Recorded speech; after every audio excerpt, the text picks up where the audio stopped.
Welcome everyone to today's Spiral Dynamics. Okay, welcome everyone to today's Spiral Dynamics Integral Plus Live Salon. We will be having a guest speaker, Bettina Vischer, who is going to be talking about dementia and spiritual growth. And Bettina can share her screen, and then she will be talking. Okay, so thank you. Thank you for your patience with the Europeans being a No little problem. bit behind. It's it's no problem. So it takes a moment longer now because I'm not prepared. I just made myself a coffee and it has to wait now.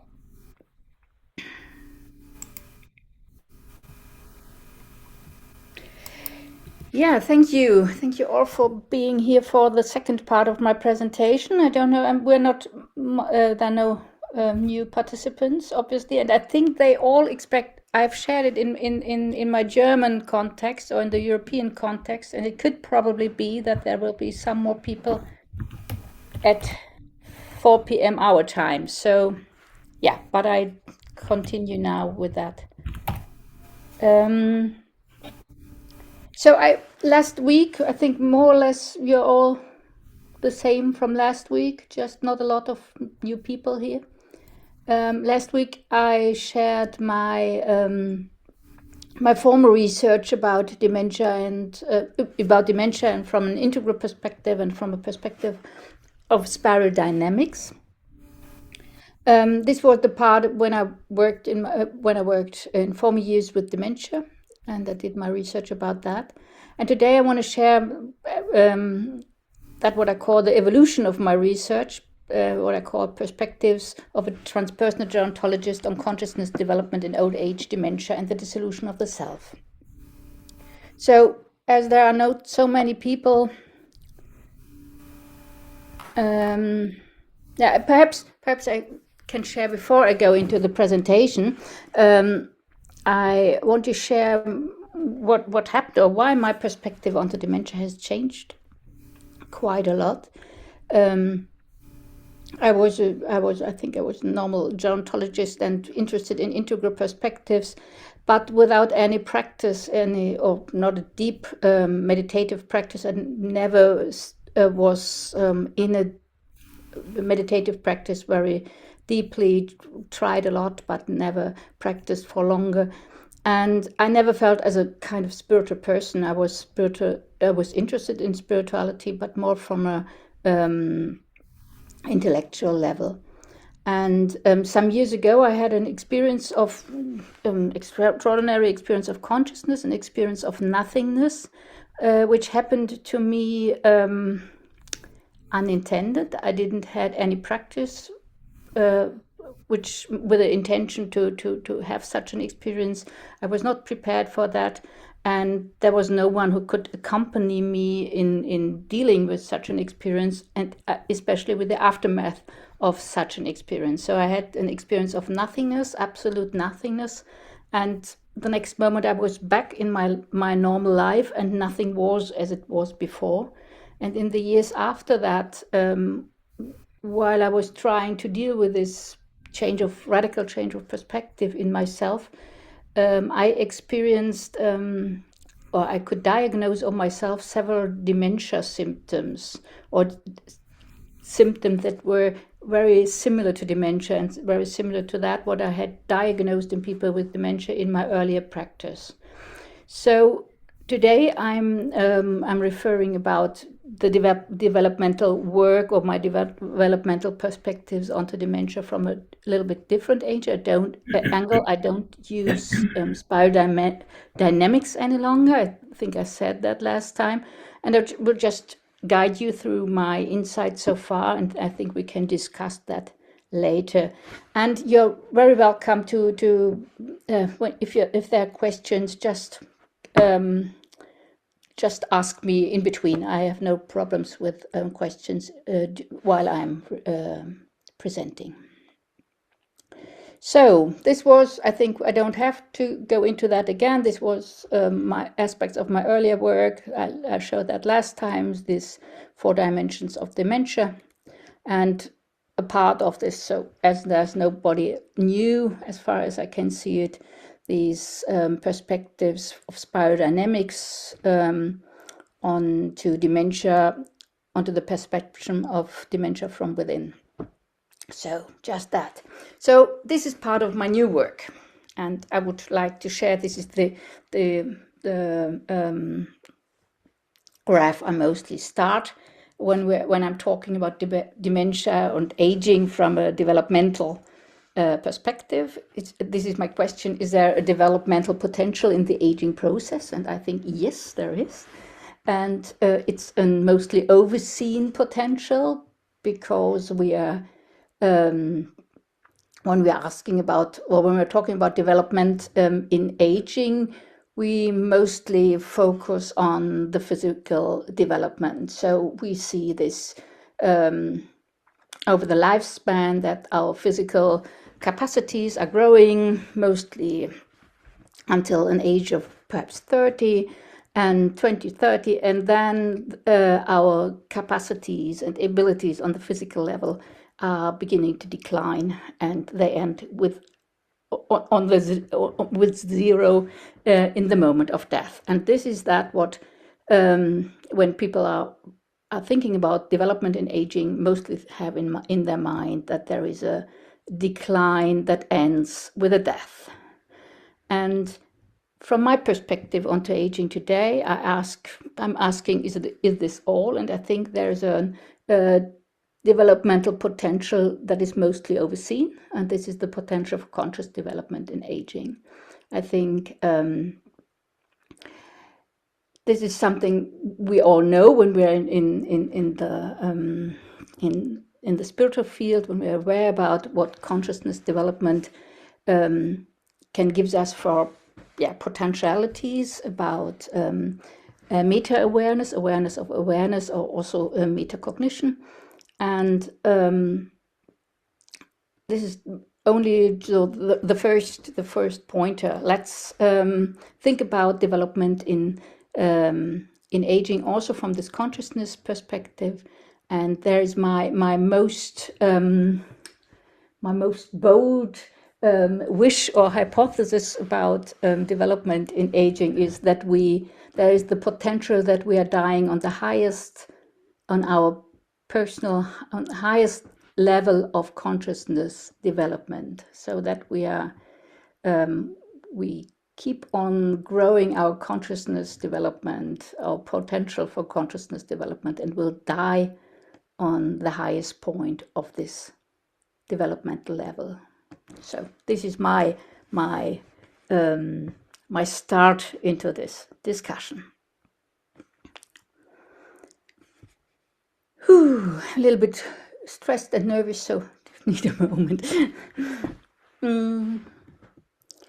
Yes, and then now I wanted to show you another developmental perspective onto that, what comes from my work with people with dementia and from my research about dementia, and what I say about the parallels between dementia and spiritual awakening, because there are similarities or parallels. And for that, I will first bring into the discussion these 3 levels of development from the transpersonal perspective. Last time we used the integral reference frame. This time I refer to the transpersonal differentiation of consciousness, and there is a developmental line of the pre-personal identity, the personal identity, and the transpersonal identity. In our Western cultures, the transpersonal field or the transpersonal identity is until now mostly unknown, and I think this is really a deficit, especially when it comes to dementia. We should talk also from this about this perspective.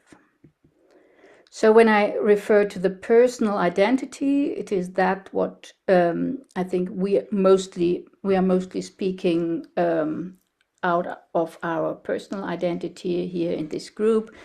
Personal identity, I refer to an understanding of an I or self, or as Carl Rogers, the psychotherapist, was formulating it, the fully functioning person. The fully functioning person is a mature adult person who is fully aware about his or her responsibilities and his or her roles, and is fulfilling it as good as possible. And he or she is starting to detach from all these roles and responsibilities. And this is a kind of reference point I'm using in my discussion about development in aging or in old age. And what I'm looking at, or what is in focus of my interest, of my scientific and of my interest as a practitioner in the field of dementia and aging, is that there is that I hypothesizing that there is experience of gradual or abrupt dissolution. Do you say abrupt in English? I don't know. Dissolution of the self in the life of every aging person. That there's something happening with this sense of self during this person is going through the aging process, and it will happen at least in the last moment in the dying process, that this self has to let go of this identity and has to surrender to its own death. So from my research, there is some evidence that this is happening in mostly all people in the aging process, and it is especially happening in the dementia process, and it is happening in the process of spiritual awakening. And there it is something that is it's a thing that intended experience, while in dementia it's an unintended and unwelcome experience. So this is my approach, that I say we have to focus onto this experience of the dissolution of the self. We have two possible developments, that if a person who has lived with her personal identity very well her whole life, her adulthood, now is experiencing this dissolution of the self in some way, can have two different developmental processes from that. And one is that there's happening a decreasing identification with the former I or self, that there is an unconscious dissolution of their own story, or about the narratives about the world, and an unconscious dissolution of identity and an increasingly unconscious non-self. And on the other hand, we have an increasing transcendence or dissolution of the I or self. We have an increasing detachment from old narratives about self and world. And we have an emergence of a new conscious identity of non-self. So these two possibilities are there when someone is experiencing a dissolution of the self in old age. So on one hand, we have a kind of unconscious coping process. And on the other hand, we have a conscious coping process. I think it's unconsciously and consciously. Okay, I think it's okay. My English is not perfect there. So we have this experience of dissolution of the self in the aging process, and it depends if a person can make sense of that, is aware about that something like that can happen, is informed about how this feels on the psychological level, and it has informations about the symptoms that can happen with such a process. And if you don't have such information and you are experiencing this dissolution inside and you are more and more disoriented and anxious about that you can't find a self in yourself any longer, then it can probably go into this unconscious coping process. And this is an increasing disorientation. On the other hand, when you are aware about that these things are happening, can happen in as a kind of spiritual development, and you know what kind of symptoms can come with this transcendence or dissolution process, and you can consciously cope with these symptoms, then we have something what is known in gerontology as gerotranscendence, a transcendence, an increasing transcendence of the self in the aging process. So this is my first model about that, what can happen on the developmental level, on consciousness, in consciousness development, about consciousness development in old age. I have a second model, but I don't know if you want to discuss this first. You're mostly doing the whole presentation in one part and then continue with the question. Is it right, Paul? Usually, yeah. Yeah. Okay. Then I will.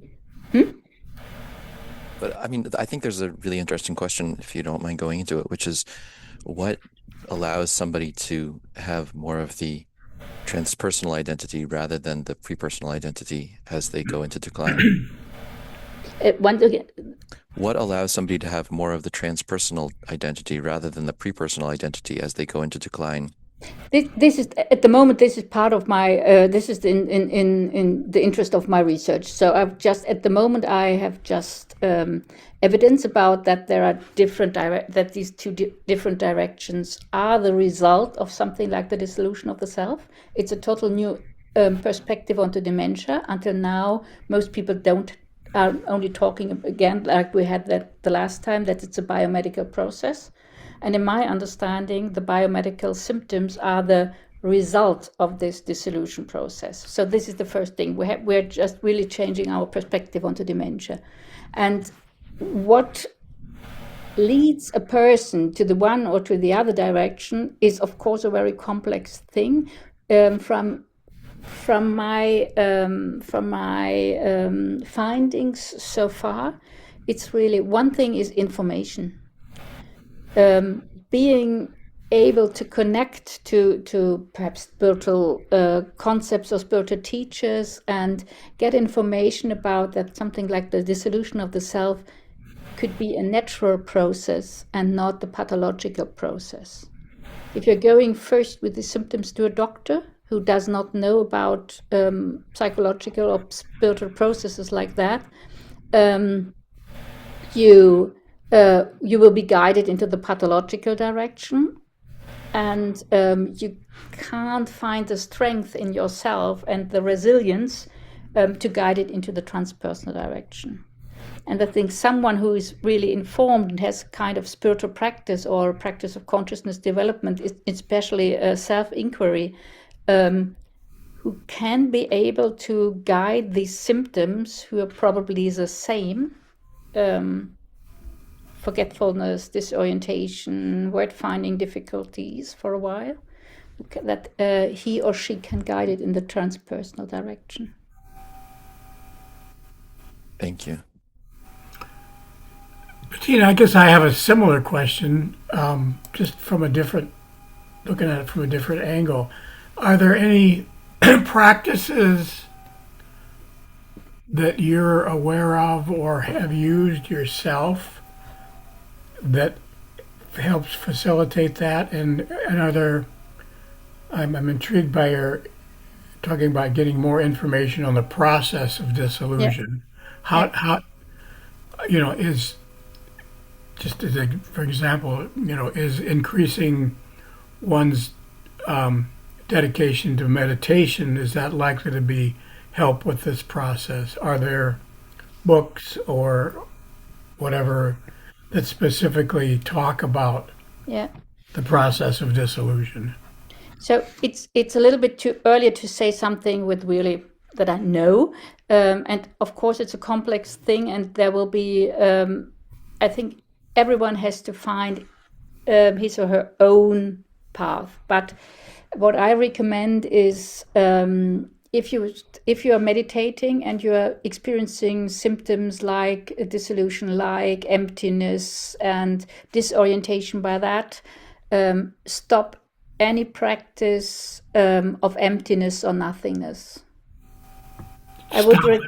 stop. Yeah, because it could make things worse when you are really when you are in this experience of nothingness or emptiness more and more as a natural state, and you're not able until now to orient it into a transpersonal direction, but more and more into the pre-personal, then you should stop continuing every practice that is strengthening experience of emptiness or nothingness. And I would recommend to do really more grounding practices like metta meditation, especially with this self-compassion practice. And the other thing is that I recommend really self-inquiry, really becoming the witness of your own dissolution process. So That's interesting. I'm accompanying some people in dissolution processes, and I really recommend them and encourage them to becoming really the witness of it when it is happening, that I'm not oriented, that I don't know who I am or where I am, and trying to keep a kind of awareness for this, becoming a witness of that, and then journaling. I strongly recommend journaling about the process.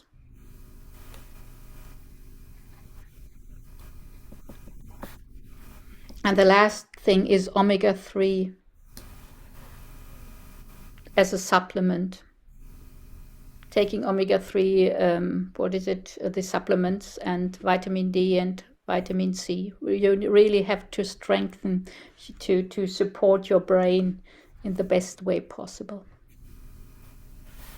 Just some things, but it's really journaling as a witness, become the witness of your dissolution process, journaling, and perhaps something like a metta practice.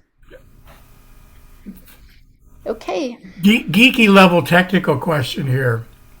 I do have, ever since COVID, I have regularly been taking D supplements. What type of D supplement do you recommend? I'm not a specialist in that. Okay. A lot of people say take D3 with K2. With K2? With K2, yes. Vitamin D3 and K2. But I'm not a specialist in this. Okay. Yes, and the other thing on that, Paul, is you should get a vitamin D level, Yeah, and then a good physician will tell you how you want it to be toward the high side of what they recommend. Yeah. If it's and for the winter around here in the north, it's really important. So Yeah. do the D plus K. yeah. And really take omega-3, and you need DHEA and APA, so really good mix, but you need more information, and you should do a test before also. I'm sorry, I have to write a message shortly because I left a mess in my kitchen when I suddenly jumped into this. Sorry, my flatmate just came back. No worries, it's fine.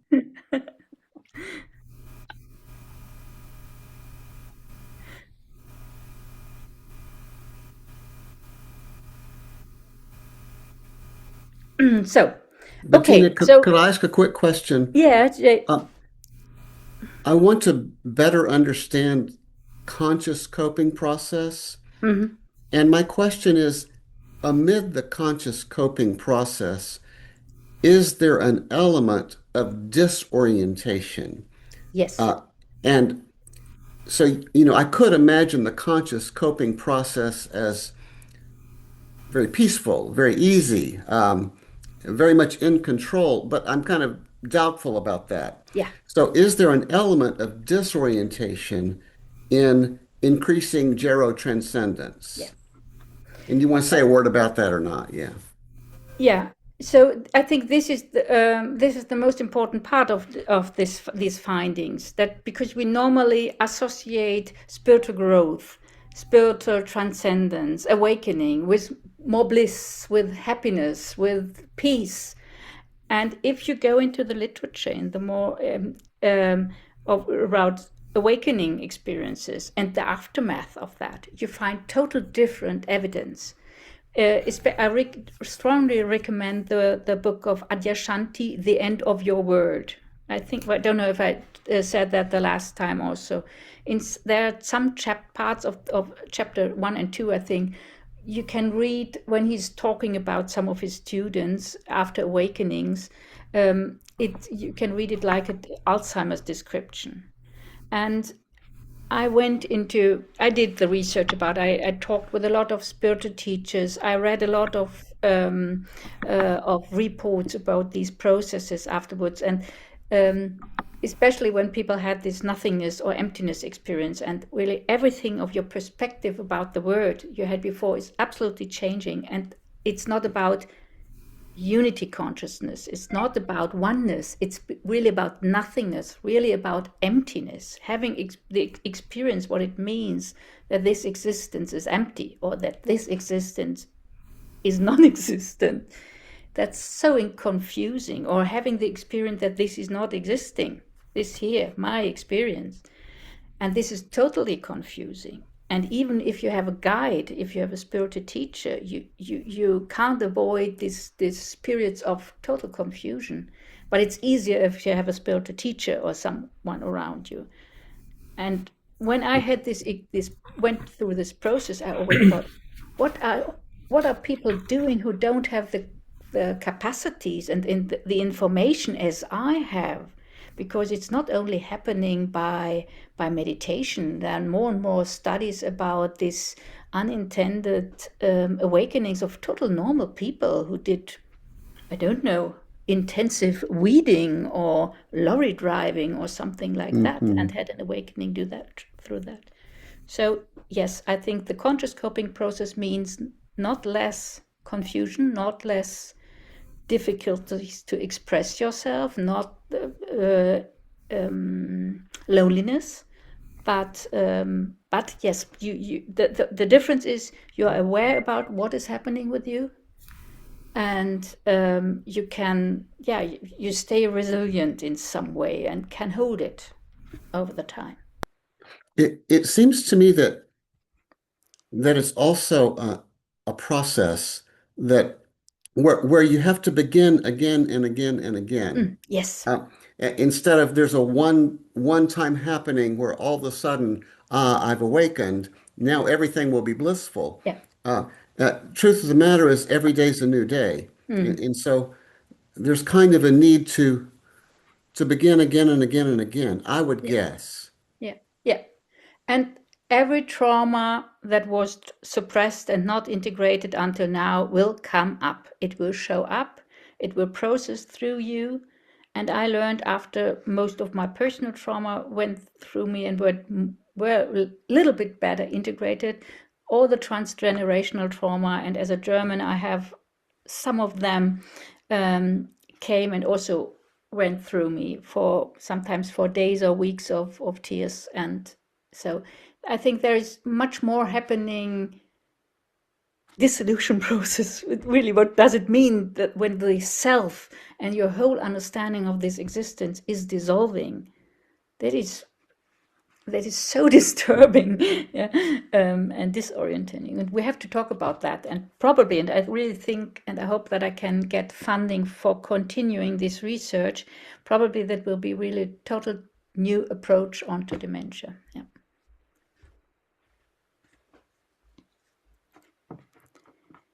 Yeah. So enough questions. Enough for now. Okay. So it's really I'm doing research about that. I did it, but I did it now for many years on my own. I really had to leave my former work for some years because this dissolution process in me was so demanding that I couldn't work. And I can link later. I've a website where I wrote about that, about my experience of nothingness, and then I started to do this research, especially reading about these experiences of other people, and I hope that I can continue with this research by doing interviews with relatives, and I did some interviews about former spiritual teachers who later went also into dementia. This is really interesting. So even when you had an awakening experience, it does not mean that you will keep this high level of consciousness. So it's really a quite interesting and difficult topic. Okay, so is there something more? Ah, yes, there's just this line in the upper. I think that this going through this pre-personal, personal, and transpersonal identity, becoming aware of this is something like the ideal course of consciousness development in old age.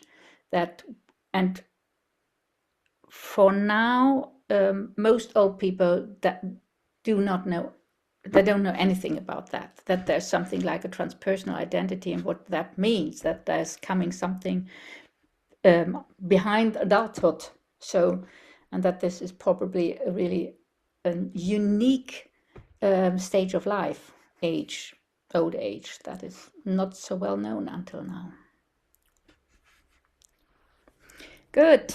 So, and this is my proposal for a model of consciousness of aging, and I'm quite proud because I'm accepted with this presentation at the World Congress for Gerontology and Geriatrics in July in Amsterdam. So I will have a poster presentation about a topic where spiritual awakening will be in the headlines. So I think this is a great thing for now. I've developed a proposal for a model of consciousness of aging in which I'm really asking if late-stage dementia on one hand and spiritual awakening on the other hand are the utmost poles of consciousness development in aging. So some things will be the same, you know them now. We have this fully functioning person in the middle. We have something that I call the child self as pre-personal consciousness, and we have something like the higher self as transpersonal consciousness. And until now, we are talking mostly about the higher self as some esoteric construct, but probably it is really a part of identity, that it is embedded in the aging process and in old age, and that it is meant to develop that. It is for me, it is kind of an evolutionary potential to become aware that there's a higher self in ourselves. So probably this will be a new perspective onto aging. And I've created, or not created, so I have here 5 different, manifestations of consciousness development and aging. It is a continuum. It's not these are fixed points, but I've developed these 5 kind of manifestation So, and I'm starting with the wise person or the elder, because I think most people in this group will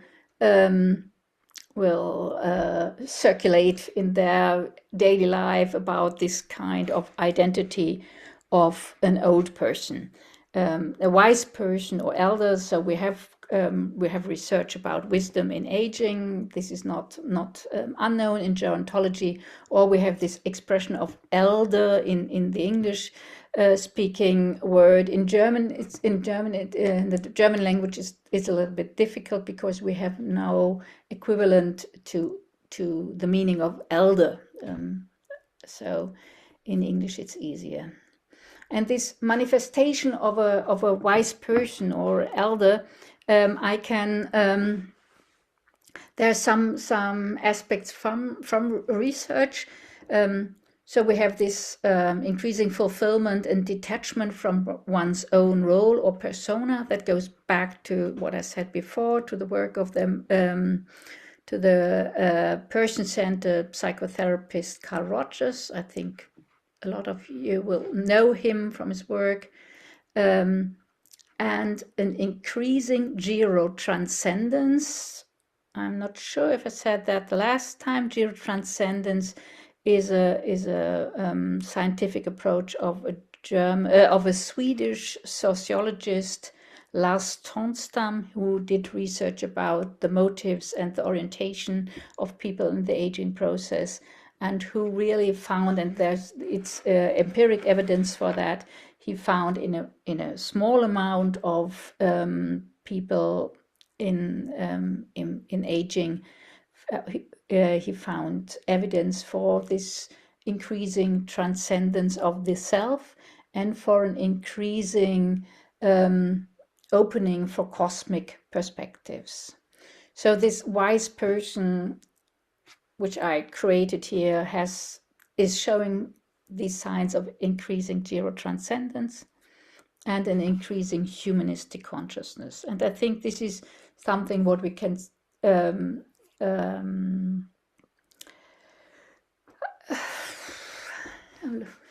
to find the English word, sorry for a moment.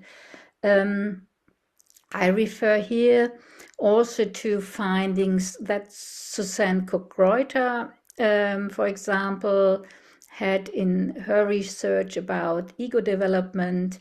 It's about the levels of ego development of the pluralist, and the pluralist is in spirodynamics is green, and I think Suzanne named it strategist, or it's also called the autonomous person, and this is yellow. So this manifestation fits to this description. And I go back. Sorry, what was that? I go back first to the earlier or not so mature versions of an old person, and when I say not so mature, I refer again to an understanding of ego development or perspective developmental perspectives. It's not meant in a judgmental way. That is important. So an earlier manifestation of an old person I call an aging or an old person. I think this is kind of traditional aging process.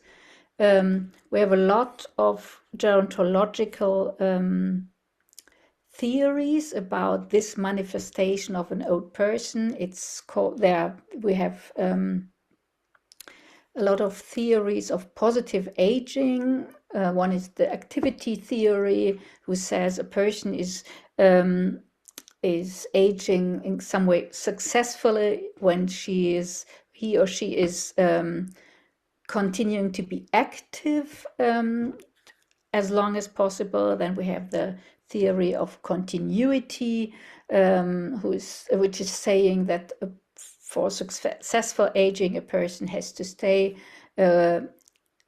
keep a continuity to her former work life as long as possible.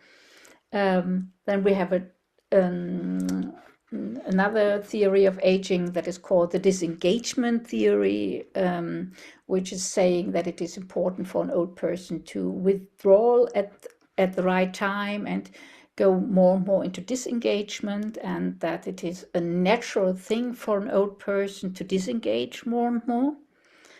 And of course, we find a lot of aging of people, old people, who live like that, to try as long as possible, stay active as long as possible, and then there is a point in their life where they start with disengagement, but they never develop something like a gerotranscendence or really consciousness development. It's more the other way. They're clinging. Mostly, there's a kind of clinging to the old persona or the self-identity and the materialistic consciousness. So they really stick to their stuff, literally, and try to keep keep themselves alive by clinging on their old identity. And then there is another, yes, and the aging, I forgot that. So the wise person is more or less the embodiment of the full developed personal consciousness. And the aging person is somewhere in between the pre-personal and the personal consciousness. And you can really, it sounds a little bit awkward perhaps to say that a lot of old people are not fully don't have a fully developed personal consciousness. But if you're looking again in the research data from Suzanne Cook-Reuter or Jane Loevinger before, you can really see that these higher levels of development, like the pluralist or the strategist, so green and yellow, are not so they're only small parts of the of a population. So it's there is some evidence that that most old people are not never really develop a fully developed personal consciousness. It's yeah.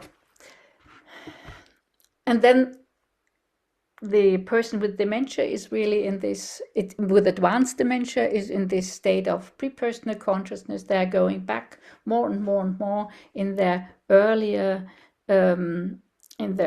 self-awareness. They're embodying more and more their earlier identities. There's an increasing disorientation in the world or in one's own person. They don't know about the word any longer. They're living in an understanding of the word 20, 30, 40 years before now.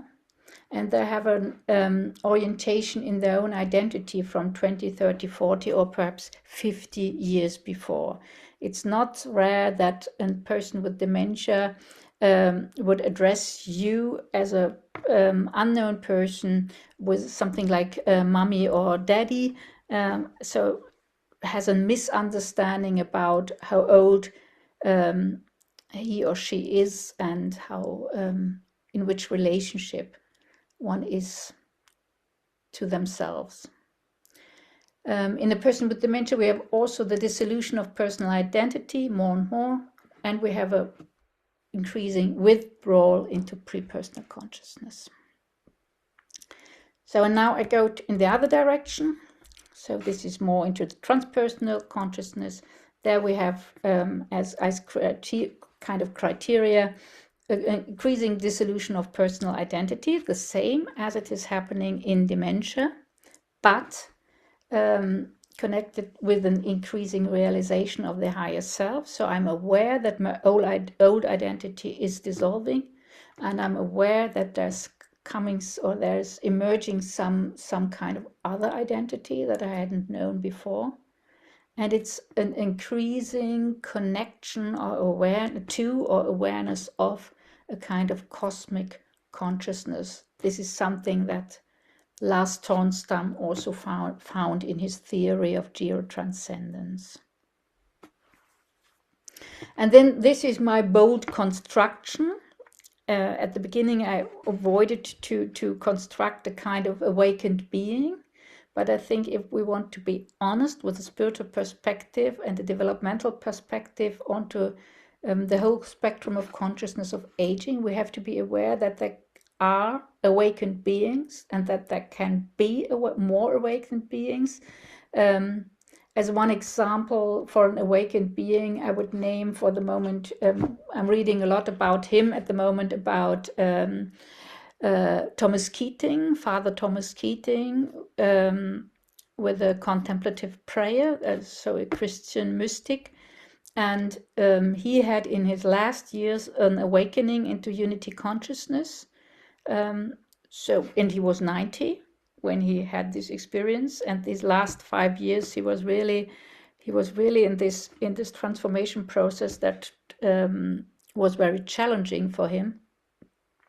So there are awakened beings in their aging process, and for me, the criteria where how we can identify someone like that is a full non-dual realization. So someone is really fully aware about the non-dual nature of this existence. So, and this would, in my understanding, mean a fully developed transpersonal consciousness. And I'm at that point very this is a little bit provocative, but I'm asking if the rainbow body, in Buddhism, there is this concept of a rainbow body, is that someone can dissolve his whole body in the dying process, or something like the Tukdam meditation. I don't know if you ever have heard about Tukdam meditation. It's a kind of meditation where the people stay in meditation posture after the death. Some lamas, there's some evidence that some lamas in Buddhism can practice this, and I'm asking just if this is the fulfillment of this awakened being and a possible potential of old age. So I think that there's developmental potential from one stage to the other, and I have to do the research at the moment. I can only speculate, but I think that someone who's going in the dementia process and he becomes aware about other possibilities at an early stage, probably someone with mild cognitive impairment, this is a pre-stage of dementia, that he or she can probably turn this development around. And then there will be developmental potentials from one step to the other, but I'm not sure if someone who was on the way into dementia will reach the awakened state. I don't know. And the other thing is that we also have to be aware that there's a fallback potential at any moment. So wherever we are at the moment in our life or in our consciousness development, it's not a guarantee that we will stay there. So we have to keep awake, and we have to keep our practice, our consciousness practice, during our aging process. I think it's nothing we can stop again when we once started with this developmental process. Yeah, this is my newest model that will be discussed on some conferences this year. So you were the first who got a deeper insight into it. Thank you, Bettina. Shall I leave it here for a moment? Do you have more that you want to present? No, no, I think I don't have more. Nope, that was it. Okay. So you can take questions. People can raise their hands, and you can field the questions. You can just call on people. Yeah. Shall I leave it the slide for now? It's up to you. You could take it down and then put it back up if somebody has a specific question about it. Okay.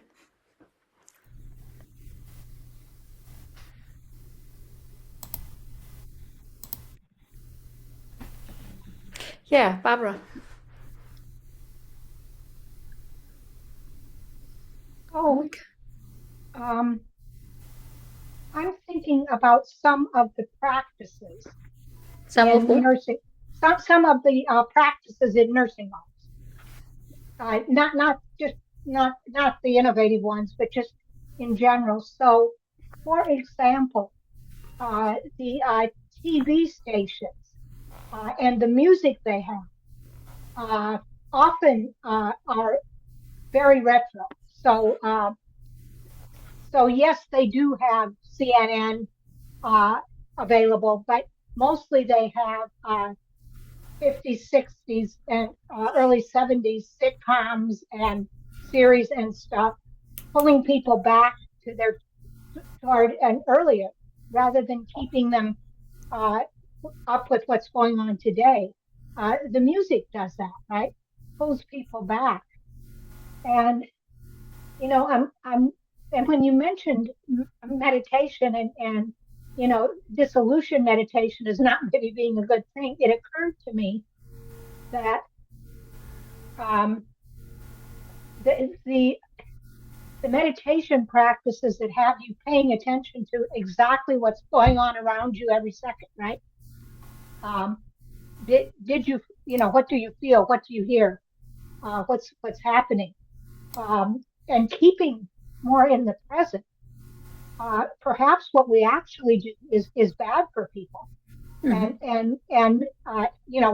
Once you're back to childhood and playing with dolls, I don't think it makes any difference. But on that early on, I'm wondering about trying to keep people um, really engaged and aware of the physical and social world around them. I spent my whole life with people in their 70s and 80s. And the ones who did the best were invariably people who were just totally engaged. My great grandmother's out digging her garden at 80, right? And my grandfather's reading the New York Times in his 80s. Those sorts of things that really keep people engaged seem to, and I don't know whether it's which is the cause and effect, right? Mhm. So because I'm not losing it, is it then easy for me to read the New York Times? Because I'm not too physically impaired, is it easy to go dig my garden? Or is keeping such a concentration on the here and now and what's happening, spending time with extended family, getting out, not being. I mean, I think COVID just absolutely destroyed the elderly, at least in the States. I The situation is, I think, complex. This model makes no sense for now for a person with advanced dementia. It's just a model that describes the spectrum, in my understanding. But then comes no recommendation for a person with advanced dementia from that. I think Yeah, this I is, think once it's advanced, there's yeah, yeah, it's there. The neurons are gone, yeah. right? What is changing, what my experience is when people who are accompanying a relative with dementia and who get some insights in my perspective on dementia, that changes a lot because they're suddenly looking at the path of their relative from this dissolution perspective, and they get a better and easier understanding. They can, it's they don't fight any longer against this developmental process, and it's a more softer perspective. So this is one part. It's really important not to think we can change people with advanced dementia into an awakened being. This, I think, for now is not possible. It's more for people who will grow into aging now, that they get another awareness about what probably could be possible. So I hope this is enough for now. Yeah. Paul.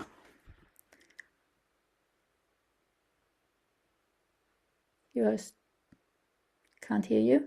I guess somebody just dropped out. Let me lower my hand. Very intrigued. Thank you very much. This has really been very informative, obviously, but also incredibly intriguing. I have a question. I'm looking for your thoughts on a question I have. Again, going back to your one diagram, which went all the way from dementia to awakened being, recognizing that dementia is very physiological. I mean, there's huge physiological components to it.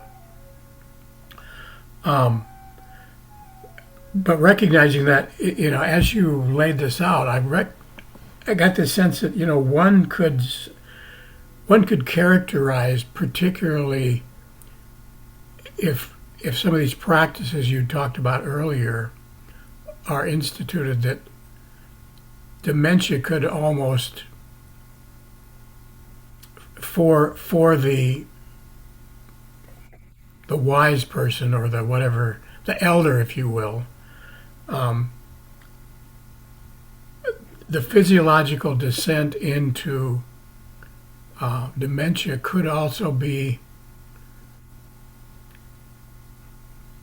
become a spiritual awakening opportunity in some ways. I'm intrigued about what you said about meditation.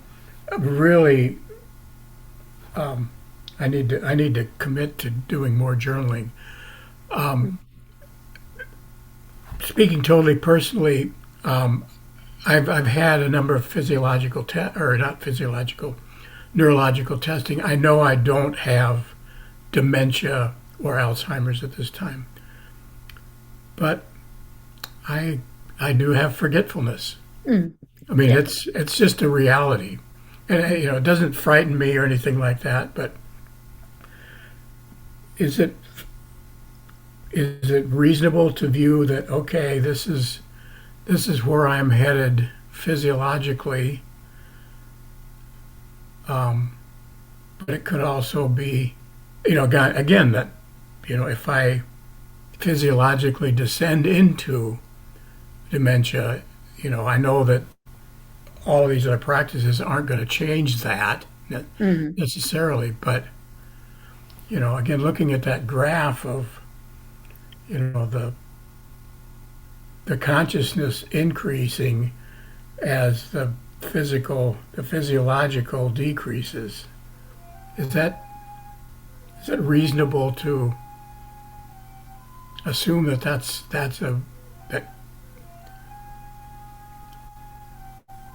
that viewing in the midst of a dementia decline, taking advantage of it to expand my own consciousness is a reasonable thing to strive for, shall I say? And I'm just looking for your opinion. I know that, Yeah. yeah, It's whenever I'm answering, I think I have to say first it's complex, because there's yes, no this or that. It's really, and I always miss a lot of perspectives when I'm answering, because so the first thing is that you're saying there is whatever you said, a manifest that there's physiological changes. yes, This is our narrative until now about dementia, that there are yes, first the physiological changes, and then later comes something that we call dementia symptoms. right, But what is if it is the other way around? And some of my research findings are pointing into the direction that there's first the change on the consciousness level, and that the brain is reacting afterwards. So it's I'm really having this is the reason why I'm really still hesitant, or it's bold to say, but we have to think about, could it be that there's first happening something in you that is part of the natural aging process, what we call for now the dissolution of the self, and this is changing something in your brain, but it has not necessarily go into forgetfulness forever.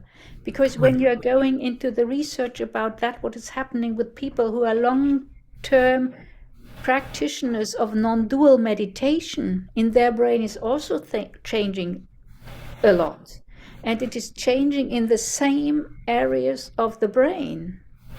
It's the default mode network, it's a precuneus, and so on. So what comes first? And I'm really at the beginning of this question. I can't give really. I don't have evidence for the answer, but I had really a lot of. Yesterday was my interviews. I did now more than 20 interviews with relatives of people with dementia, with spiritual teachers, with people who guided spiritual awakened people in their late life, with people with awakening experiences, and especially in this. There was one interview with a woman who told me about her father, who said with 49, there's no self, there's no I any longer. And he was confused, and he became suicidal later, and he went into depression. And then there was a time where he worked with an Advaita Vedanta teacher, and then he stopped that work, and then he went into dementia later. So he had this dissolution process with 50, with 49. And he's a little bit my ideal example. And I have this also in other people who had, where we reconstructed the life of father or mother with dementia, and went points in their life where they really said things that no one could understand at that time. But today, when we're looking with my perspective onto these stories, it's really the question, what happened with these people with 50 or 60? And it becomes more evidence when we're looking into the brain of women. It's so interesting. This research is very new, that the brain of women is, we have an area here. This is our precorneus, and there's something we could say, very simplified, our self is constructed there. And the gray matter in the precorneus is shrinking during menopause. And this explains so well what women are experiencing during menopause. The self is shrinking, or is somewhere totally changing. So we haven't looked into the brain from this developmental perspective until now. And my hypothesis is that there's first is something happening that is a dissolution of the self, and that this is a natural process. And then the other things are happening afterwards. That the brain, that the synapses are shrinking and so on. Yeah. Okay, thank you very much. Ian. Bettina, this is very rich. My compliments. Thank you. I wish I could get my thinking to the same level of organization, so that I might pursue some more work in my area. But I would just like to say, all along I was getting sparks of thoughts about people that I'm wondering if you'd interviewed or considered interviewing, who would be what I would call, at the very least, integrally informed, but have a long experience in the integral milieu. They may have moved beyond it precisely, but they're still working there. And my sense is they would be great subjects to further help you evolve your models, which I think are really going along the right track. You mentioned Suzanne Cook-Greuter. Mm-hmm. Have you actually had a chance to interview her? So I've started a seminar series in German about conscious aging, and she is one of the participants. So we are in a close contact about my research. Excellent. Yeah. How about Terry O'Fallon? Terry was one of Terry's thesis about spiritual development was the initiator of my experience of nothingness, and we were in a close contact at that time. But yeah. She has a lot of other work, so we are not in a contact any longer. But she knows about my experience and my research. Yes. But does she know about your latest modeling? No. She needs to, so you can at least get a reaction. Yeah. How about John Kessler? I know about John's work. I attended some workshops with him, but no, I have no contact to John. But his model is great. I love the Of work. course it is, and his experience is fantastic, and he's thinking about pulling back. So he's in a state of transition himself from an incredible position from your point of view. Just to what I take from his work, I've done his integral polarity practice. Yeah, I did is also. It's this notion of the still point. Yeah. Between all the conflicting paradoxes, dilemmas. Yeah. And I have been trying to develop an orientation to what I call still pointing. Yeah. It's as an action rather than a destination. Yeah. My guess is he is in a perfect position to comment also on your models and possibly also suggest other people who could complement it. Like you mentioned Thomas Keating. I have a good friend in Integral called Bill Epperly, who studied with Keating, he works out of Chicago right now on his own practice. Yes. Bill would be a fantastic interviewee. Yes. So I've written a few of these down and I'll write to you about them. But please do. Cynthia Bourgeot, have you talked to Cynthia? Good. No. I know about her work. I'm just reading her biography about Thomas' last years at the moment. Do you know Pacific Integral's work? Yes. Jeff Fitch, Abigail Lina. Yeah. There must be people in their cohorts who could be almost a subsample for you. Yeah. Because they've gone through that process and of generative transformative change, and they would be in a position to comment usefully on the model as well. Yeah. Last one for now. Sadly, he's passed. Terry Patton. Yeah. Did you know Terry? Yeah. I just met him on the Integral Conference 2018, but that was not the time. That was before my experience, so my perspective has changed since then. Yeah.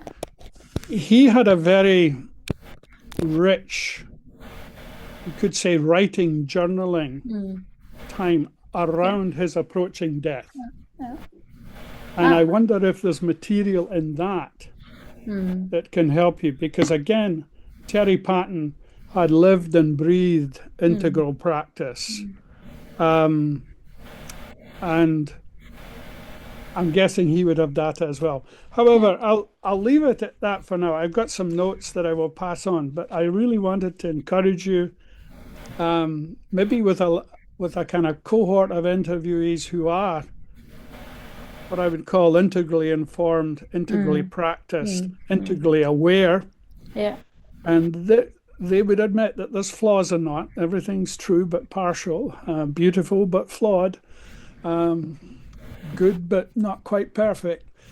And I myself would love to be interviewed by you at one point, because I have a sense when Jay was asking about these coping mechanisms that I may have evolved some just through my own experiences.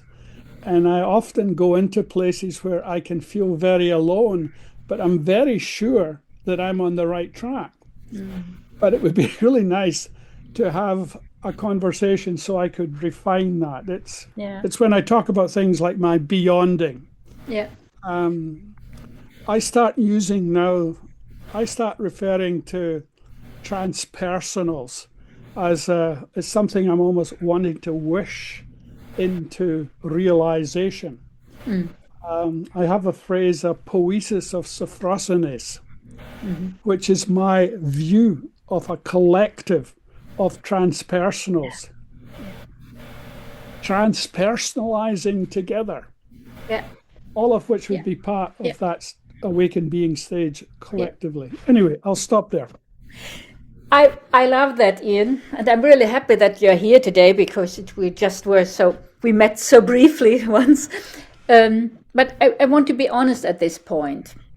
And this is why I shared two of my web pages, my experience of nothingness. I'm happy when you will read it and share this, and also about I have developed a first course, or it's a kind of course, it's a kind of online talk where we can discuss such things. It will be happening monthly now. I've started it in German. It was started now in English next week, and I will also share my bank account and my GoFundMe, because the thing is, I had to leave my job due to this process. I really went 2 years like hell. There was no fun.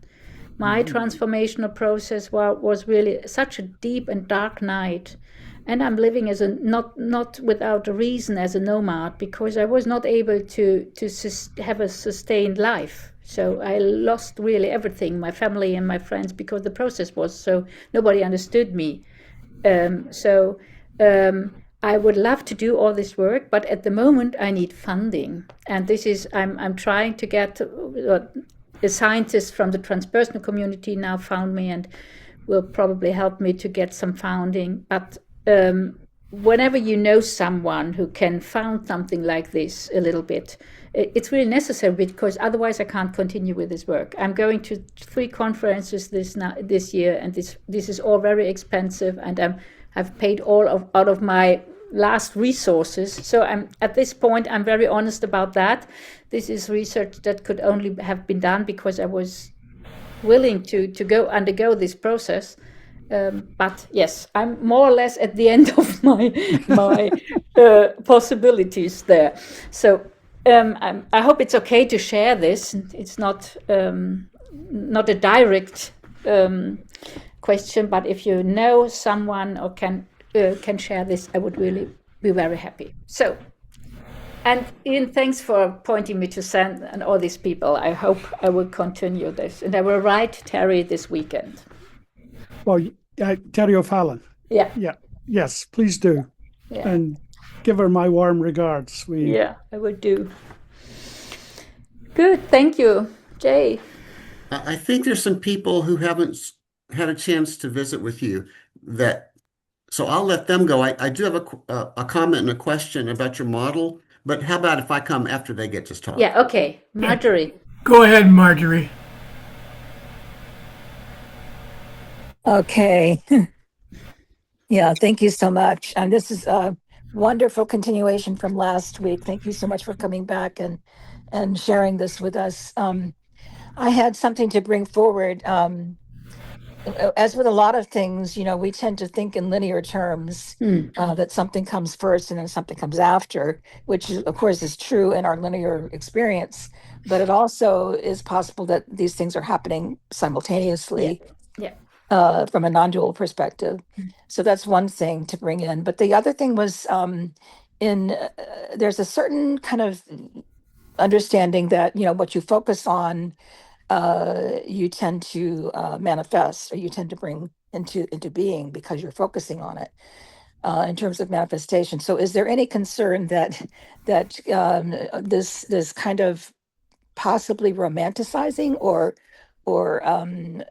the curiosity about dementia and the potential for positive or deeper personal or social or spiritual gain or understanding or experiencing in dementia could potentially be a self-fulfilling prophecy. In other words, if you romanticize this thing, is there any concern that maybe people would kind of work themselves into some sort of loss of functioning, or loss of potential, or loss of growth going forward in their linear development, because they are focusing so much on this loss of identity?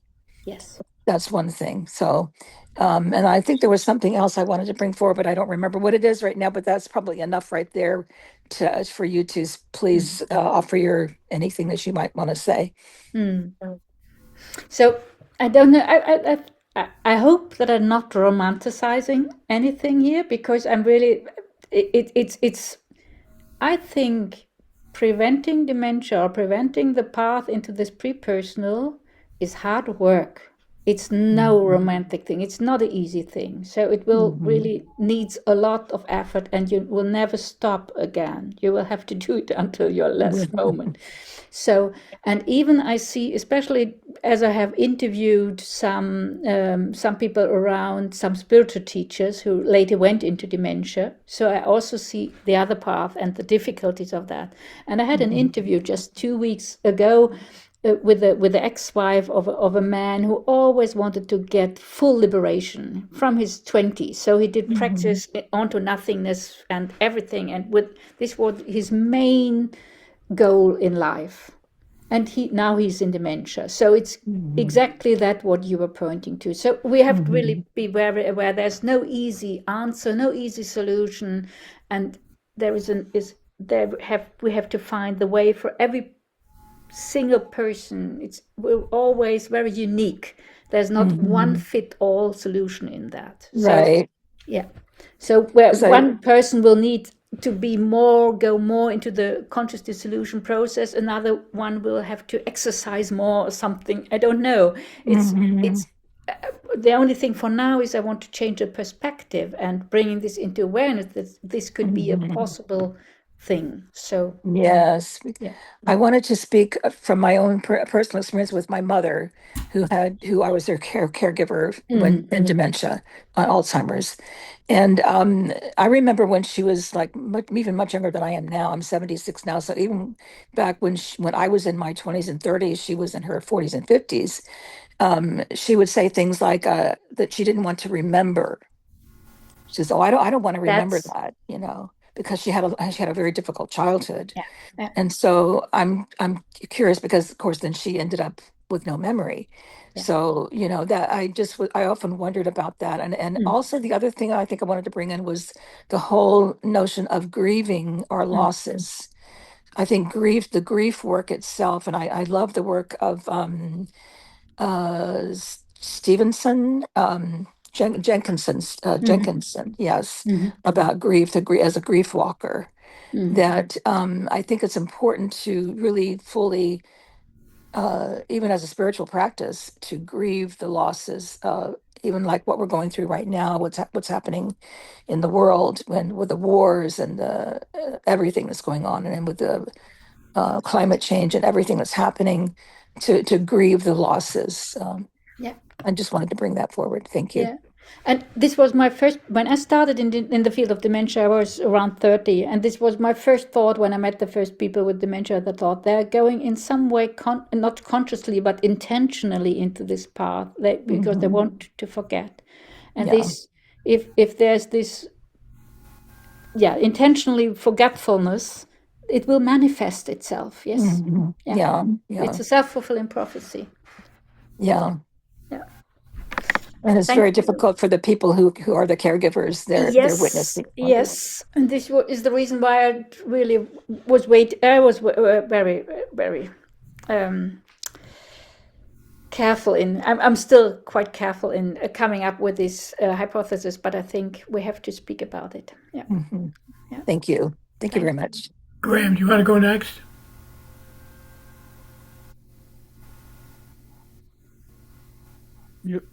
Yes. Okay. Now I think you can hear me now. Yes. Now, I'm interested as well in is about possibly the role of carers might have in the development of consciousness of this. I mean, I remember the main dementia. I mean, I've had it with doing care work, but I mean, I had it particularly with my father, who it mainly started creeping up after he had a stroke. He was doing that, and this is the whole thing. I mean, I found, because I'm a psychotherapist, and one of the things, I mean, I was aware that some of this might not be physical as well, might be physical things we can't do by psychological means, or at least not at the moment, but whatever. But then is there a part, I mean, we're sometimes talking in psychotherapy about transference, about picking up feelings and everything like that, whether there is some sort of impact, if the carer is doing the work on that it somehow helps the person going through dementia. I mean, I think of this because lots of people talk about for example, when loved ones have died, that sometimes the loved one appears to them, and they almost have a conversation, and then they're told afterwards they're actually dead on the thing and everything like that. And I did have with my father. Well, actually, it was funny. My mother died before my father. 6 months later, my father was actually dying, and I had a kind of experience. And my mother appeared at the same time. And it was almost, I had a sort of message from, maybe it's my imagination. This is the whole thing about imagination. How much of imagination is a level of reality rather than just what you fantasize about as well. Was thanks to my father, thanking myself and my mother for keeping a space open for him. Maybe after death, I don't know, but that was a sort of experience, and I'm pretty sure it was a transpersonal experience as well. I was having from my own training and checked up with therapists and things like that as well. And is there? Do you think there is some? I mean, or are we still in it? I mean, I think there's this book, Travelers. I'll put it up the time to Unimaginable Land, talking about carers thinking they're still talking to the things, and sometimes I wonder, even with those I was caring, is there on some level I'm still talking to them as well? It's and this development is going on. I mean, do you have any thoughts on this? A lot. So first, I think we can't do the karmic work for another person.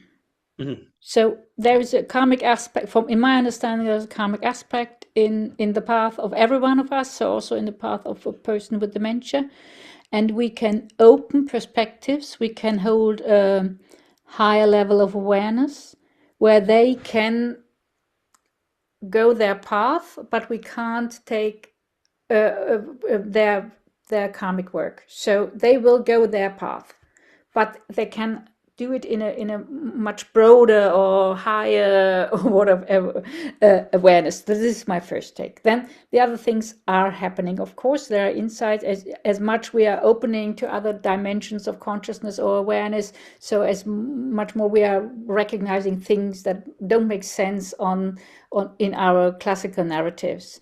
There's a huge challenge in the dementia research because we have this topic of paradoxical lucidity. Paradoxical lucidity is known as terminal lucidity in cancer patients, that they are becoming very clear in the last minutes, hours, or week or days. And we have this, and this is the paradoxical part. We have this also in dementia, that people with dementia and with severe dementia is starting to speak absolutely clear in the last minutes, hours, or sometimes days. They're asking questions about what happened with the relatives in the last 12 years, or they want to hear stories, and it makes for a classical a doctor, it makes no sense, because in his understanding, the brain where all this should happen is so distorted or destroyed that couldn't happen. But it's happening, and we have now more and more evidence. And this goes through my whole work. I'm now for 30 years in this field of dementia, and at the beginning was really so, oh, what a weird thing. And now we have really studies and evidence. Marjorie Wallacott is one of these classical neuroscientist, now transformed in a transpersonal and awakened scientist. She's doing a lot of work about paradoxical lucidity. I can strongly recommend her work. So this and this, and then there is this fact that yes, it's often that especially when the wife dies first, the husband follows very soon after. So it doesn't happen in the other way around, very rarely. Mostly the women live 10, 20 years longer after their husband died, but in this direction it happens often. And yes, we can. I'm looking there with this Aurobindo level. We have this consciousness about the material, our bones. We have the consciousness of our vital body. We have the mental. We have the spiritual, and we have the non-dual. And when we're talking about all these phenomena, we should also always say, okay, are we here on the mental? Are we on the spiritual? Are we on the non-dual level? So it's so complex. So yeah, I think this is all what comes up for now. Graham, is it enough or? Well, I sometimes wondered about one or two people I didn't know or I was seeing these people, but a couple of people I've known who were I, one died about a couple of week after I saw him, and there was a teacher at my school. On the day he died, he came to the school. That day, he actually died in a car accident. It was there. There was sort of in both those cases, there was sort of lucidity, as if certain things were almost settling. Maybe it was a way of saying goodbye, even in certain ways, to things as well. I don't know. Maybe never will do. But so in a sense, we're almost getting this is somewhere in the in the whole area of dying as well is coming into this death. Our sometimes our biggest answer questions, and sometimes our biggest friend as well. Thank you, Griff. Josh, go ahead then, Barbara.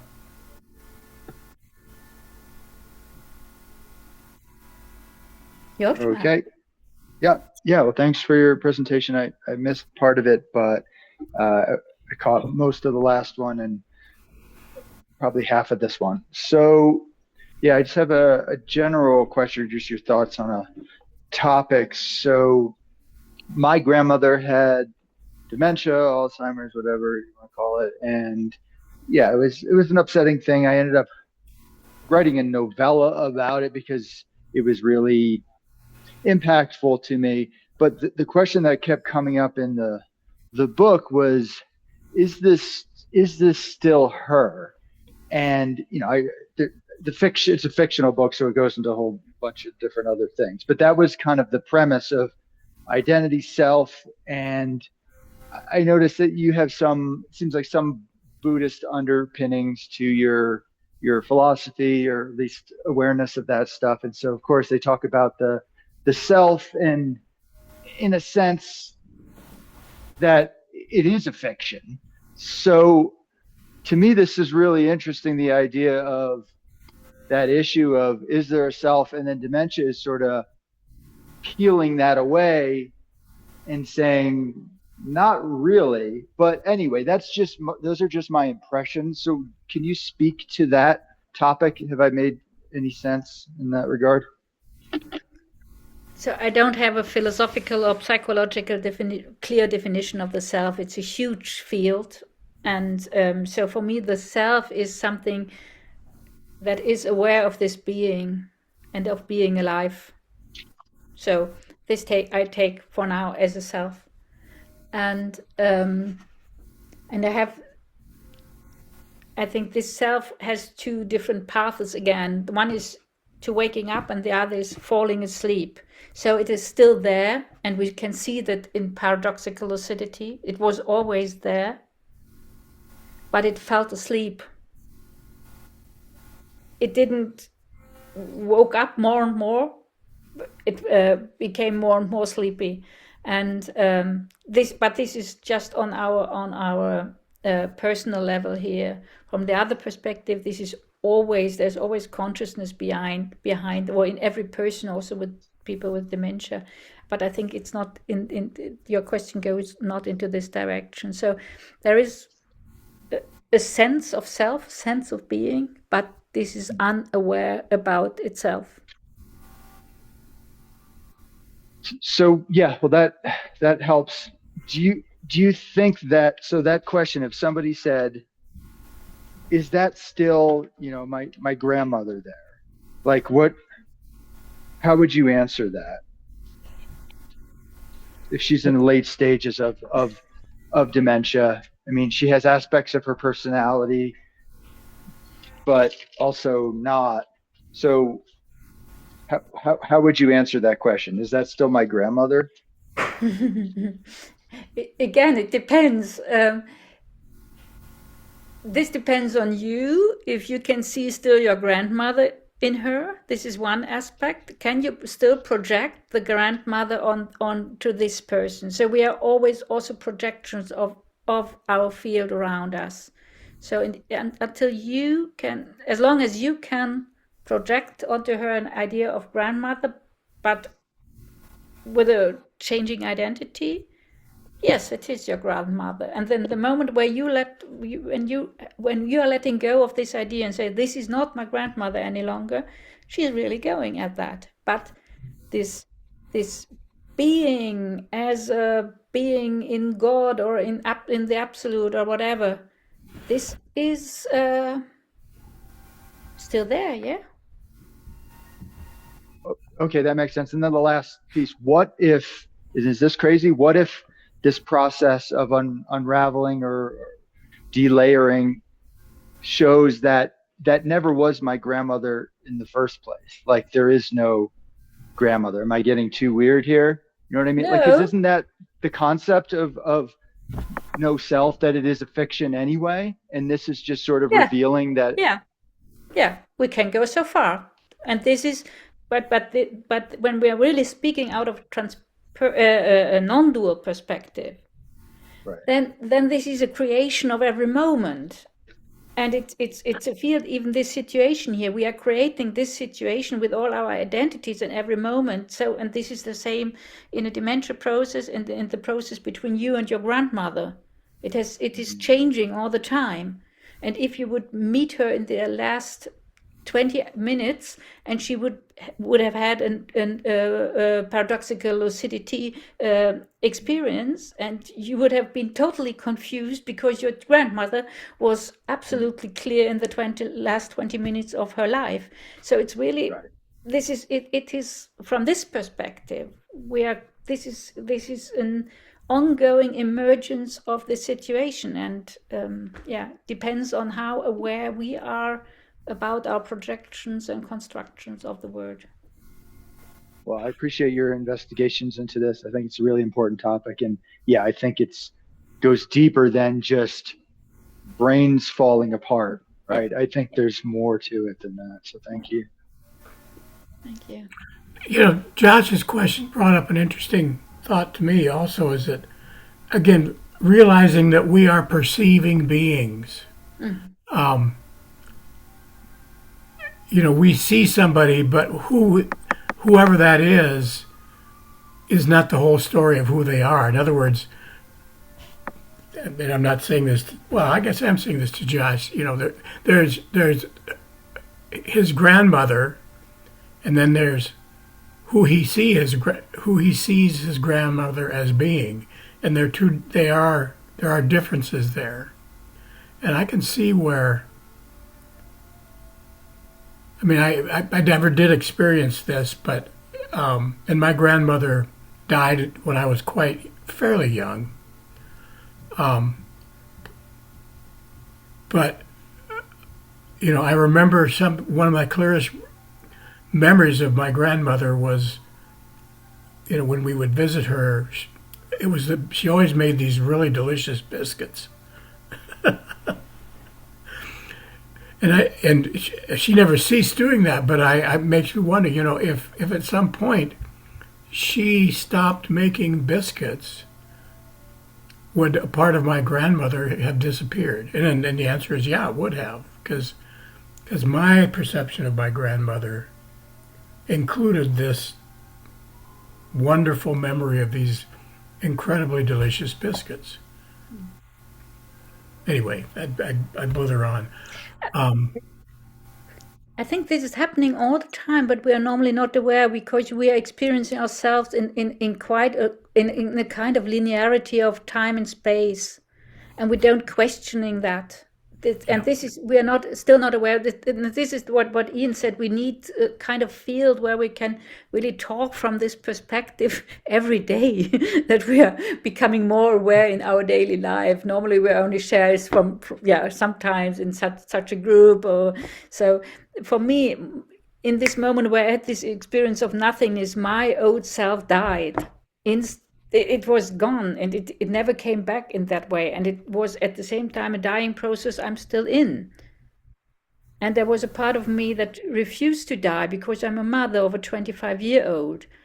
So years old, and there was a point where I refused that this identity of me was only also dying. So I keep a little bit of my own identity and try to connect it to this whatever is happening now, and that makes it not easier. I think in the Buddhist practice of Yeshe Tsogyal or Machik Labdrön or however they were called, this famous awakened woman or so, they would have let go of their children and so on. And I was not, I said, no, I don't want to do that. And we are not practicing it really, not really. Right. We are just reading and talking from time to time. So Jay.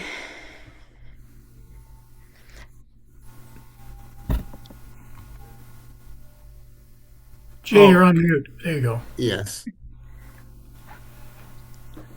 Bettina, just a little word about my background, but not too much so that you'll know where my question is coming from. I was the English teacher for a Zen Buddhist monk from Japan 50 years ago. And he was a Zen master. He ended up becoming a Zen master. And so I've been practicing Zen meditation for 50 years, off and on, but a good bit on. And in that world, you hear a lot about non-dual consciousness and nothingness. I even wrote a dissertation on a philosopher from Japan, Hitaro Nishida, who talked about nothingness as the foundation of reality. That's just to say that's kind of part of my world. At the same time, I'm influenced by a philosopher named Alfred North Whitehead, and it's a field called process philosophy. And that also shapes my imagination. And just a word about Whitehead's philosophy. He thinks that ourselves, souls, minds, whatever word you would like to use, are not precisely identical with our brains. And so the neurology of our brains certainly affects our consciousness, and our consciousness can affect our brains, but they're not precisely identical. And so the mind can enter into states that are not necessarily correlated with brain chemistry, but that's a real possibility. They may survive the death of our brains, Whitehead thought. They're also different at every moment.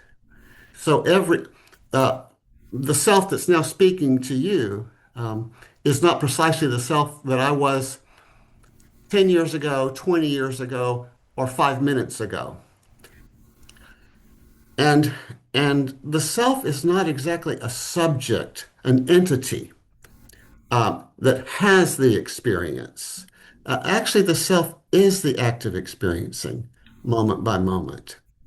So there's not a subject that has things, there's the happening, and that is who the self is at that moment.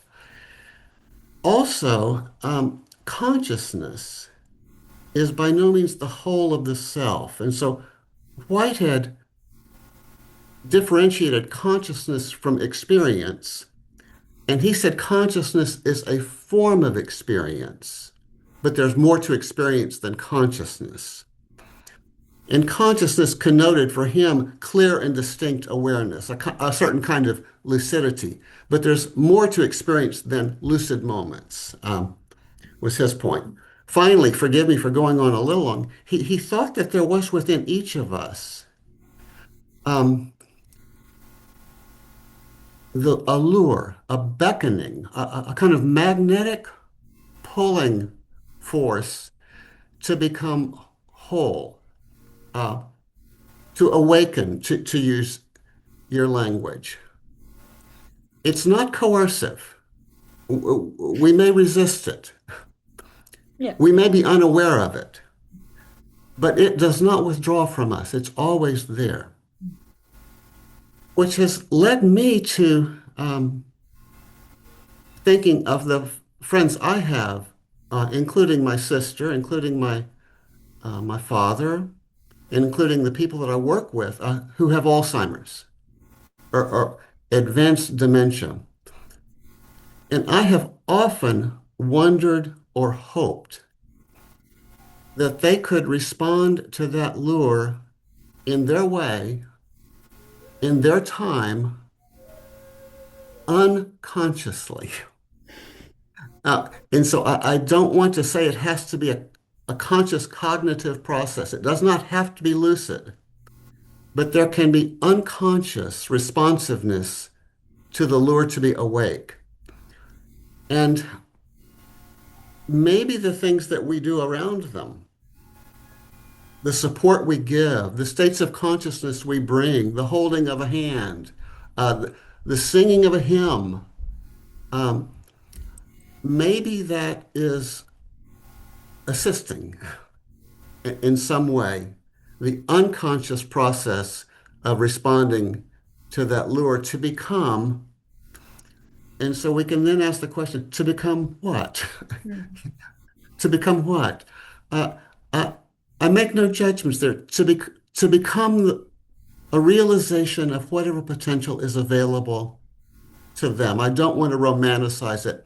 We can call it being enlightened if we wish. Uh, whatever. So that led me to wonder, in terms of your model, Bettina, can unconscious collaboration with a healing spirit at work in the psyche be a possibility? Do you understand the question? Not really. Okay. Well, if by consciousness we mean clear and distinct awareness, like clear and distinct perception of a visible object, or you're hearing me right now in a clear and distinct way. If that kind of clarity is what we mean by consciousness, what I'll mean by consciousness, Okay. what I will mean, then it seems to me a whole lot of life is not conscious, but nonetheless quite beautiful. And so my hope is that people with severe dementia nonetheless may participate in that growth process of which you're speaking, in a non-conscious way. And given what I meant by consciousness, that limited meaning of consciousness, I know that's too narrow.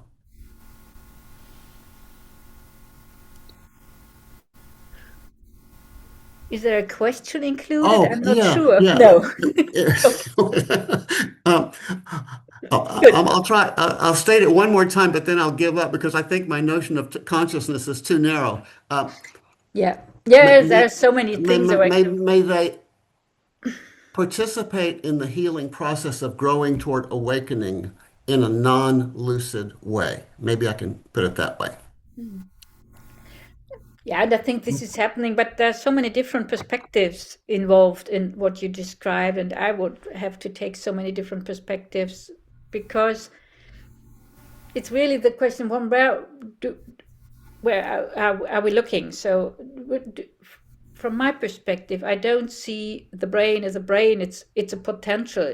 This all is a potential of every moment. So when we are speaking like you're speaking, yes, I think this is happening, or these are all beings in awareness or in the absolute or whatever, and nothing is lost or nothing is wrong what is happening. So I'm absolutely fine with that. There's no judgmental, and this is, and some of the people who are going into dementia perhaps are doing a kind of service for humanity, because they, due to the huge amount of people with dementia in the world, when we are looking from this on, now I'm looking on the kind of mental level of narratives about the world, then it is a huge contribution to raise more and more pluralistic awareness, because we need a strong pluralist green meme for caring for all these people with dementia. That was not necessary before. So it's really, when we are arguing about all these things, or when we're talking about that, we have to at the end we have always say, okay, this I'm looking from this perspective here, and I'm this typology. We need really an integral approach to hold all that. So yeah. And from how you put it, yes, they are doing there. They will all wake up, or they will all gain Christ consciousness, or whatever they're saying at the end. From this perspective, I can go with that. Yes. All right. Thank you. And then there's also the perspective of involution and evolution that was here all the time, but this would be a total different. I'm doing also a lot of work about involution and evolution, but then it becomes a little bit too complex for now. Thanks. Quick administrative injection here. We're approaching the top of the hour. Barbara and Deb have their hands raised. When they're, I mean, I need to turn off the recording because it takes up a lot of space on my in my Zoom account. But I'll wait for those two, for Barbara and Deb, to ask Deb their hasn't questions. spoken, so let's have her go. What's that? Okay, I've just only 6% on my laptop, so if I'm jumping away suddenly, I have to plug in. So I try to, I'm watching carefully. Deb. Okay. I'm not a professional. I'm a higher brain living facilitator, so my field is very narrow. However, I did have the lay experience of caring for both my mother and my father in Alzheimer's. My father's experience was shorter because he passed with other complications, but my mother's was quite extended. And I was still working when this was going on, and so I took care of her first thing in the morning, and I came right after work, and I took 5:30 to 9:30 shift at night. All day, she had two other caregivers, friends of the family that were friends from church and whatnot. She knew them, okay? But she was agitated in the daytime. She slept in the daytime, and she kept waiting for mommy to come. And even though she didn't know who I was, I had the energy in the field of mommy. And so I could hold her hand and I could talk to her and I read her stories. And it's about the field. It's not about the person. It's about what their energy brings to that person. The same way I can calm her and not say anything. I could just come into a room and sit next to her and calm her and not say anything. It's just your field. And I think as a caregiver, you can create and build and intensify that field for your people. It's not what I do as a career, but it's certainly something that I found very helpful with everyone, not just people with Alzheimer's. Yeah. And Marjorie, real quick, I just want to say my mother said forever, I can't see why, and I can't stomach that, and I can't even think about that. And she passed with Alzheimer's, stomach cancer, and macular degeneration, completely blind. So I do strongly feel it makes a big difference. Yeah. Thanks. So it was just your statement. Yeah. Just a statement, no question. Yeah. Thank you. Yeah. I really enjoyed this group. I've never met you before, but I've really enjoyed it. Thank you. Thanks for joining us. Please come back. And Deb, I'll get your email in the list. Yeah, I put it in the comments. How did you find out about this group, Deb? What's that? Facebook. Which I've group on invited Facebook? Deb. Do you remember? I think I invited. Oh, you invited It was her? Okay. it was through Facebook because I'm in a lot of spiritual groups in Facebook because that's what my new career is centered around. So I'm getting a lot of different practices and different groups, and you were just one that popped up. And because I'd had so much experience with Alzheimer's and I have strong feelings around it, I wanted to hear you. Thank you. Yeah, you're all invited to look up for this group, Dementia and Consciousness, these online talks. I'm happy to meet you there again, so that we can go more deeply into this. Go ahead, Barbara. Then after you're done, I am going to turn off the recording. All right, you can turn it off now if you want. Okay. Thanks, Barbara.